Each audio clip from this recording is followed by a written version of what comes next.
Bonjour and welcome to a new French pronunciation video.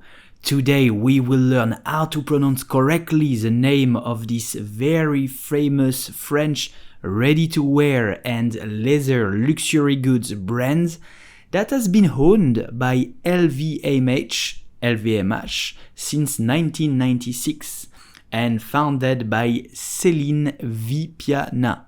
So how do you pronounce Céline? You will just say Céline, Céline, Céline, Céline. Did you know that Céline was founded by Céline Vipiana and her husband Richard in 1945 as a made-to-measure children's shoe boutique that was located at 52 Rue de Malte in Paris? I hope you enjoyed this video. If you want to watch more video about French luxury brands, please do subscribe to our channel and see you soon for a new video. Bye!